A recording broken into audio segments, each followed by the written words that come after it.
నా కొడుకుని దానం చేసుకున్నా, నా మగును దానం చేసుకున్నా, నా ఇల్లు నాకేముందో వచ్చి మీరు చూడండి. మీరు చూసి నాకు మాట్లాడండి. నాకున్న ఫస్ట్ పేరు తీసేసి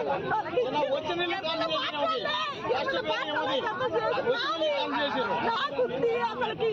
నా కొడుకు చచ్చుకుంటే పదట్ల దానం ఊళ్ళో కచ్చుకొని పదట్ల చేసుకుంటానని చేసుకున్నాను. అంతా పార్టీ తరఫున చదువుతాను. 5 ఎకరాల భూమి ఉంది, ఉద్యోగాలు ఉన్న వాళ్ళకి ఇచ్చారు. నా లాంటి అయితే ఎందుకు రాలేదు? నా పేరు వెళ్ళిపోయింది, నా పేరు ఏమో తీసేసారు. వాళ్ళు ఏం చేసిన ఎవరో ఎక్కడికి రావాలి? ఆ కమిటీలు ఎవరు ఎక్కడికి? ఇంత కమిటీ వేసింది ఎవరో వాళ్ళకి చెప్పాలి. నాకు సమాధానం చెప్పాలండి. వాళ్ళకి కమిటీ ఎంత వచ్చి ఇంత కమిటీ ఎంత వచ్చి నాకు సమాధానం చెప్పవాలండి. అదొక్కటే మీకు అందరికీ చెప్తాను. నేను పిండిపోలో ఇల్లు ఇయ్యలేదండి. ఏమన్నా అడిగితే గట్టిగా మాకు ఇల్లు ఎందుకు రాలేదని అడిగితే మేము మా పార్టీ వాళ్ళకే ఇచ్చుకుంటాం, మా ఎమ్మెల్యే పార్టీ వాళ్ళకే ఇచ్చుకుంటాం, మేము వేరే వాళ్ళకి ఇవ్వం, మా తర్వాత 2వ విడతలో మీకు ఇస్తాం అని అసలుకి ప్రతి ఒక్క మమ్మల్ని ఎంత ఏడిపించారు అంత ఏడిపించారు. మా ఇల్లు చూడండి, వాళ్ళు చూడండి, మాకు ఏడగిన చెట్టు భూమి లేదు. మమ్మల్ని మాకు ఫస్ట్ వచ్చిన పేరు తీసేశారు. మా రేకులు ఇల్లు, మా ఇల్లు, మా అవతారం, మా ఎవరు మా ఇంటికి వచ్చి చూడండి అధికారులు. మా అవతారం మాకు ఆధార్ కార్డు తీస్తే తెలిసిపోతుంది. మేమేదో మెచ్చుకుంటాం, ఎమ్మెల్యే పార్టీ వాళ్ళకి మెచ్చుకుంటాం, మేమేదో మీ టీఆర్ఎస్ వాళ్ళకి వీళ్ళకి ఇయ్యం అని మాట్లాడుతున్నారు. పార్టీ బిల్లింగ్ తీస్తున్నారు.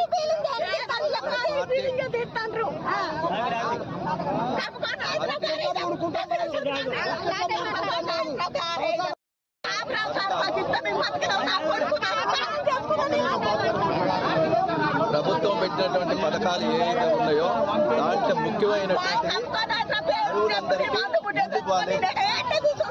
ఇక్కడ స్వార్థం అనేది కాదు.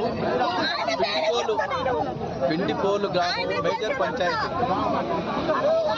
పిండిపోలు గ్రామం చాలా మేజర్ పంచాయతీ. దానికి ఒక తక్కువలో 70 ఇండ్లు వచ్చినాయి, 79 ఇండ్లు వచ్చినాయి.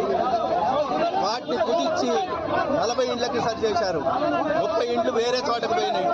అదేదో తేలాలి. ఇప్పుడు ఎండిఓ గారు రావాలి. ఎండిఓ గారి సమక్షంలో ఇది మంత్రి గారికి తెలియజేయాలి.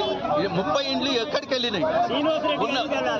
70 ఇండ్లు వచ్చిన తర్వాత వాటిని 50 ఇండ్లకు కుదిరించి 40 ఇండ్లకు కుదిరించి అరువులందరికీ నిరుపేదలు ఎవరికి ఇవ్వలేదు.